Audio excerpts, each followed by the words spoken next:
झारखंड में बीजेपी को लगा जबरदस्त झटका। रिटायर्ड आईपीएस ऑफिसर ने छोड़ दी पार्टी। साबिका आईपीएस ऑफिसर राजीव रंजन सिंह ने भारतीय जनता पार्टी बीजेपी की बुनियादी रुकनीत से इस्तीफा दे दिया है।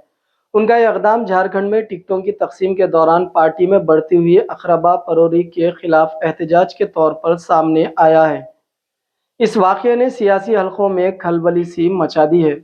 राजीव रंजन सिंह ने बीजेपी झारखंड के सदर बाबूलाल मरांडी को एक खत लिखा, जिसमें उन्होंने अपने इस्तीफे की वजूहात वाज़ेह की। उन्होंने कहा कि इस्तीफे की वजह यह नहीं कि मुझे टिकट नहीं दिया गया, बल्कि असल वजह यह है कि बीजेपी ने टिकटों की तकसीम में अखरबा परोरी को ज़्यादा तरजीह दे दी है। उन्होंने कहा कि पार्टी अब अपने उसूल व नज़रियात को भूल चुकी है और सिंह आरएसएस के अक़दार व नज़रियात के बरखिलाफ काम कर रही है। राजीव रंजन सिंह ने अपने मकतूब में इस बात पर जोर दिया कि बीजेपी अब उसूलों और नज़रियात पर मुबनी सियासत नहीं कर रही है। उनका कहना है कि पार्टी की पॉलिसियों और नज़रियात के बरखिलाफ काम करते हुए बीजेपी ने अखरबा परोरी को फ़रोग़ दिया है, जो कि पार्टी की बुनियादी उसूलों के खिलाफ है।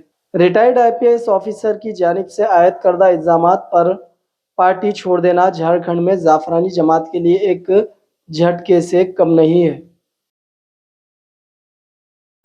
आज बहुत ही भारी मन और दुख के साथ आपके माध्यम से अपने सभी फ्रेंड फॉलोअर्स और जमशेदपुर की जनता और झारखंड की जनता को मैं सूचित करना चाह रहा हूं कि भारतीय जनता पार्टी की प्राथमिक सदस्यता से मैं आज इस्तीफा दे रहा हूं। यह निर्णय बड़ा कठिन था। रात्रि में 12 बजे सोचते सोचते मैंने निर्णय लिया। तब फेसबुक पे मैंने एक पोस्ट किया कि कल दिन में मैं प्रेस वार्ता करूँगा। बेसिकली लगभग 1.5 वर्ष पूर्व मैं भारतीय जनता पार्टी बहुत ही अरमान से और पंडित दीनदयाल जी के आदर्शों से, क्योंकि मैंने 14 वॉल्यूम 15 वॉल्यूम में जो बुक है मैंने मंगवा के सबसे पहले इस बुक को पढ़ा था और संघ से मैं शुरू से जुड़ा रहा हूँ। कॉलेज के स्कूल के दिनों में संघ की शाखाओं में मैं जाते रहा हूँ। तो बहुत अरमान से मैं भारतीय जनता पार्टी ज्वाइन किया था। इसके पीछे कारण था कि भारतीय जनता पार्टी ही पूरे देश में एक मूल्यों और आदर्शों वाली पार्टी है। लेकिन इस विधानसभा में जिस तरह से भारतीय जनता पार्टी के द्वारा टिकटों की बंटवारा की गई और इसमें परिवारवाद की जो झलक मिली, उसको देखने के बाद मेरे सारे अरमान तार-तार हो गए। कई ऐसे कार्यकर्ता थे जो संघ की नीतियों से भाजपा में जुड़े हुए थे। कई कार्यकर्ताओं ने मुझे फोन किया, कई ने इस्तीफा दिया। आप लगातार देख रहे हैं कि भाजपा के कई पुराने विधायक लोग भी छोड़ दिए भाजपा को। तो उसके पीछे सबके मन में यही दुख है कि भाजपा अपने नीतियों से और संघ के आदर्शों और मूल्यों से बिल्कुल भटक चुकी है। तो मैं बहुत ही भारी मन से ये निर्णय लिया कि अब इस ऐसी परिस्थिति में इस पार्टी में बने रहने का कोई औचित्य नहीं है, तो इतिहास हमें माफ नहीं करेगी। मैं वर्तमान में आप सबों को बता दूं कि मैं कोई पार्टी ज्वाइन करने नहीं जा रहा हूं। नहीं मेरी कोई इरादा है कि मैं तुरंत कोई चुनाव लड़ूं या किसी दल में जाकर के चुनाव लड़ूं, क्योंकि मैं बेसिकली भाजपा संघ की नीतियों से जुड़ा हुआ हूं, आगे भी जुड़ा रहूंगा। लेकिन भाजपा को आईना दिखाना बहुत जरूरी है। भाजपा को यह ऐसा महसूस होने लगा है कि मैं कमल जिसको भी दे दूंगा वो कमल खिल जाएगा, जबकि ये बहुत गलतफहमी है। लोकतंत्र में मेरा मानना है कि असली मालिक जनता है। जब तक जनता के इच्छाओं के अनुरूप टिकट आप नहीं देंगे, तब तक जनता जिता देगी इसकी कोई गारंटी नहीं है।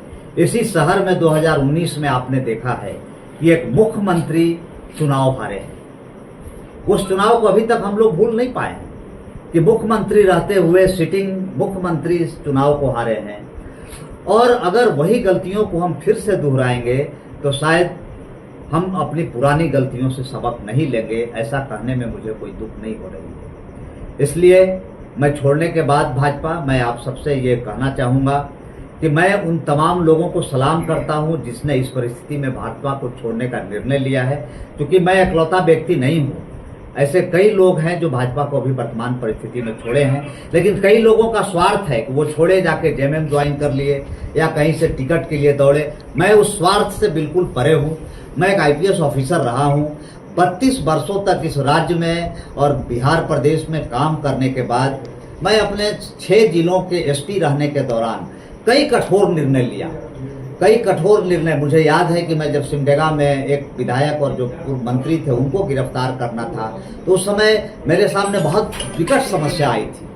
मैं रांची में भी जब एक विधायक को गिरफ्तार कर रहा था तो भी बहुत विकट समस्या आई थी, लेकिन मैंने कभी झुका नहीं और कठोर निर्णय अपने आदर्शों और मूल्यों को निर्धारित करने के लिए मैंने लिया।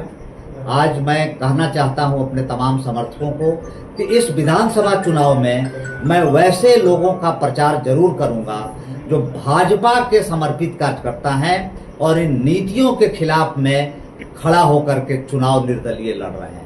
मैं जरूर, अगर वो बुलाएंगे तो मैं उनके समर्थन में जाऊंगा और प्रचार करूंगा, क्योंकि भाजपा का शुद्धिकरण इस देश के लिए जरूरी है, इस देश की आत्मा को बचाने के लिए जरूरी है।